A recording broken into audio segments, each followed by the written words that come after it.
क्या हाल है दोस्तों, welcome back to the channel. Laptop से रिलेटेड वीडियोस इस चैनल पे आपको बहुत सारी मिल जाएगी, लेकिन मैंने एक चीज नोटिस की लोगों के कमेंट्स के थ्रू कि आप में से बहुत सारे लोगों को कंफ्यूजन है लैपटॉप के सीपीयू के जो अल्फाबेट्स आते हैं उनको लेके। H series, you series, HS series, F series, के सीरीज, पी सीरीज, ये सब क्या है? मतलब सीपीयू के साथ ये जो अल्फाबेट्स आते हैं ये क्या है, क्योंकि ये बहुत ज्यादा कंफ्यूजिंग है। चिंता मत करो, मैं बताता हूँ आपको धीरे धीरे आगे इस वीडियो में कि ये सब क्या है, इनका सिग्निफिकेंस क्या है एंड आपको कौन सा वाला सीपीयू खरीदना चाहिए। सो अगर आप पहली बार आए हो इस चैनल पे, गलती से भिड़ गए हो इस चैनल पे यूट्यूब के सागर में, तो प्लीज कंसीडर सब्सक्राइबिंग, क्योंकि आपको इस चैनल पे बहुत ज्यादा यूजफुल वीडियोस मिलेंगे। So without any further ado let's start the video. So दोस्तों, सबसे पहली चीज क्लियर कर दूं, जनरेशन। आप में से बहुत सारे लोगों को मालूम होगा, बहुत सारे लोगों को नहीं मालूम होगा, तो मैं बता देता हूं आपको क्या होता है generation. Basically i5, i3, i7 ये जो इंटेल के सीपीयूज आते हैं, इनके बगल में आपने देखा होगा एक 5 डिजिट का नंबर होता है, 13500H, 10300H। तो अगर ये जो नंबर है वो 5 डिजिट्स का है, तो जो पहले 2 डिजिट होते हैं लेफ्ट से राइट में जब आप पढ़ते हैं इनको, मतलब 13500H में जो 13 है वो उसका जनरेशन हुआ, ठीक है। लेकिन अगर किसी इंटेल के सीपीयू के बगल में आपको 4 डिजिट का नंबर दिखाई दे, तो उसमें जो फर्स्ट डिजिट होता है वो उसका जनरेशन होता है। लाइक सपोज i39400U, तो जो 9 है वो 9th जनरेशन कहलाएगा। आई होप आप लोगों को जनरेशन समझ में आ गया होगा। अब बात करते हैं हम अल्फाबेट्स जो आते हैं। सबसे पहले बात करेंगे हम एफ अल्फाबेट के बारे में। आप में से बहुत सारे लोगों ने शायद किसी भी सीपीयू के साथ एफ अल्फाबेट नहीं देखा होगा या सुना होगा। वेल, होता है, लेकिन ये लैपटॉप में नहीं आता है। मोस्टली ये जो सीपीयूज होते हैं वो पीसी बिल्डिंग के टाइम यूज किए जाते हैं। लेकिन ये सीपीयू क्या होते हैं? बेसिकली इनमें आपको परफॉर्मेंस अच्छी मिलती है, लेकिन इनमें कोई भी इंटीग्रेटेड ग्राफिक कार्ड नहीं होता, जितने भी एफ सीरीज के सीपीयूज होते हैं। तो अगर आप इस सीपीयू को यूज करते हो अपने कंप्यूटर में एंड डिस्प्ले कनेक्ट करते हो, आपको कुछ नहीं दिखेगा अनटिल एंड अनलेस आप एक ग्राफिक कार्ड लगाओ आपके कंप्यूटर में। सो ये कौन से लोग यूज करते हैं? बेसिकली एफ सीरीज के जो प्रोसेसर्स हैं या सीपीयू बुला लो आप, ये वो लोग यूज करते हैं जो पीसी बिल्ड कर रहे होते हैं गेमिंग के लिए, क्योंकि सीपीयू में कॉस्ट कटिंग मिलती है, बिकॉज कोई भी ग्राफिक कार्ड नहीं है, इंटीग्रेटेड ग्राफिक कार्ड बिल्कुल नहीं होता इसमें। इस वजह से सीपीयू का प्राइस थोड़ा कम होता है, जिसमें आपको सीपीयू के परफॉर्मेंस में कोई कमी नजर नहीं आएगी। लेकिन अगर आपको गेमिंग करनी है तो आपको डेडिकेटेड ग्राफिक कार्ड लगाना पड़ता है। सो सीपीयू में हल्का सा पैसा बचाते हैं और ग्राफिक कार्ड में इन्वेस्ट किया जाता है। तो ये वो लोग हैं जो पीसी बिल्ड करते हैं, वो लोग इस सीपीयू को यूज करते हैं। फिर आगे बढ़ते हैं और बात करते हैं के सीरीज के सीपीयूज के बारे में। अब के सीरीज आपको महंगे वाले लैपटॉप में मिल जाएंगे एंड इवन पीसी बिल्ड करते टाइम लोग यूज करते हैं। जो के सीरीज होता है बेसिकली वो अनलॉक्ड सीपीयूज होते हैं। अब अनलॉक सीपीयूज क्या है?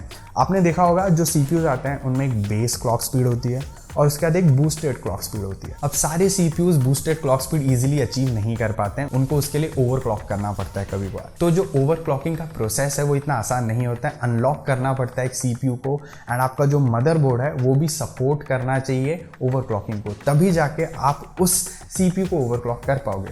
लेकिन जो के सीरीज के सीपीयूज होते हैं वो ऑलरेडी अनलॉक्ड आते हैं, फ्री होके आते हैं, इंडिपेंडेंट होते हैं, बेसिकली मतलब आजाद होते हैं। सो वो अनलॉक्ड होते हैं, जिसकी वजह से ओवरक्लॉकिंग उनमें आराम से की जा सकती है, गिवन आपका जो मदरबोर्ड है वो सपोर्ट करता है ओवरक्लॉकिंग को। सो अगर आपको एक के सीरीज का सीपीयू मिलता है एंड आपका जो मदरबोर्ड है वो ओवरक्लॉकिंग को सपोर्ट करता है, देन आप ओवरक्लॉक कर पाओगे उस सीपीयू को। और इन दोनों सीपीयू का एक मिक्सचर आता है केएफ सीरीज। सो ये ऐसे सीपीयूज होते हैं जो अनलॉक्ड भी होते हैं, लेकिन इनमें कोई भी ग्राफिक कार्ड नहीं होता है, इंटीग्रेटेड भी नहीं और ऑब्वियसली डेडिकेटेड बिल्कुल भी नहीं।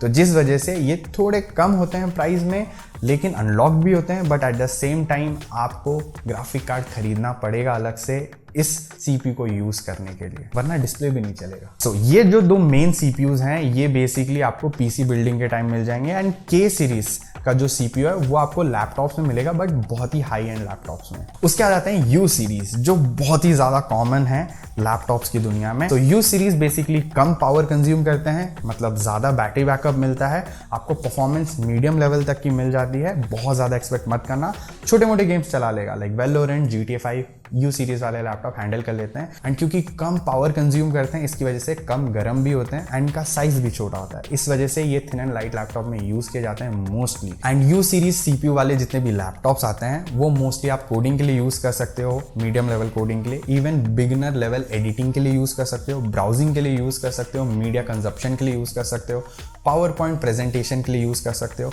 मतलब बेसिकली स्कूल जाने वाले, कॉलेज जाने वाले, ऑफिस जाने वाले लोग इनको आराम से यूज कर सकते हैं, एंड थोड़ी बहुत एडिटिंग भी कर सकते हो। आगे आता है पी सीरीज जो अभी हाल ही में आया है। तो पी सीरीज एक मिक्सचर होता है एक यू सीरीज का और हल्का सा पावरफुल सीपीयू। बेसिकली ये ऐसे सीपीयूज होते हैं जिनमें कुछ आपको पावर एफिशिएंट कोर्स मिलते हैं एंड कुछ आपको पावरफुल कोर्स मिलते हैं। सपोज आप एक ऐसा काम करो जिसमें आपको थोड़ी सी ज़्यादा पावर चाहिए, तो जो पावरफुल कोर्स हैं वो काम पे लग जाते हैं। एंड जब आप कोई ऐसा काम कर रहे हो जिसमें आपको इतनी ज़्यादा पावर की रिक्वायरमेंट नहीं है, मतलब सपोज आप एक बेसिक कोड टाइप कर रहे हो, तो उसमें आपको इतनी ज़्यादा पावर की ज़रूरत नहीं पड़ेगी एंड उस टाइम पे आपके जो एफिशिएंसी कोर्स हैं वो काम पे आ जाते हैं।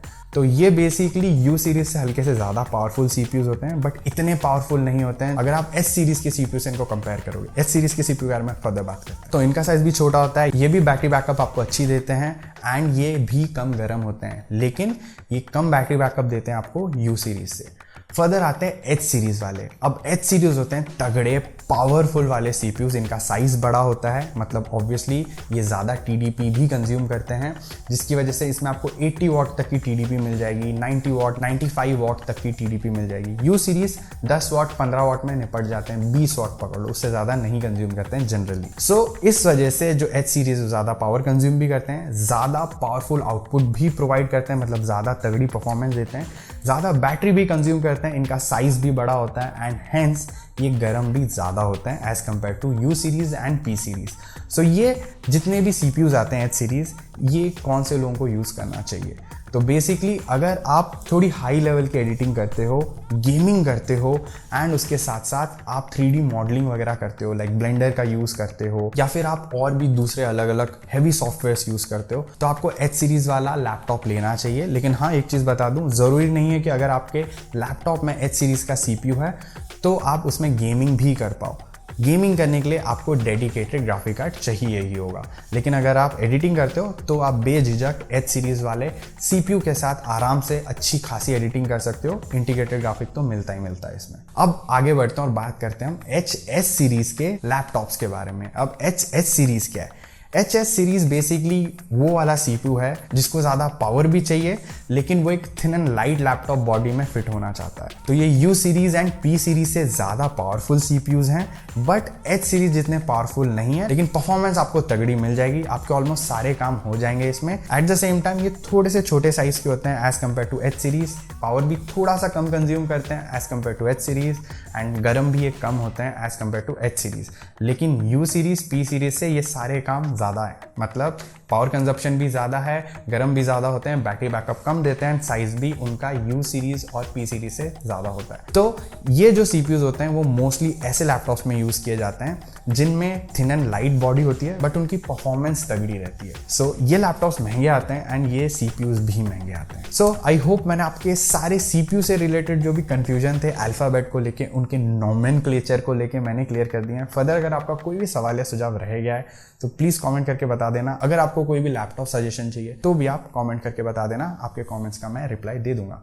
मैं मिलता हूँ अगले वीडियो में। Bye bye. नहीं हो तो प्लीज़ सब्सक्राइब जरूर कर लेना। Over and out.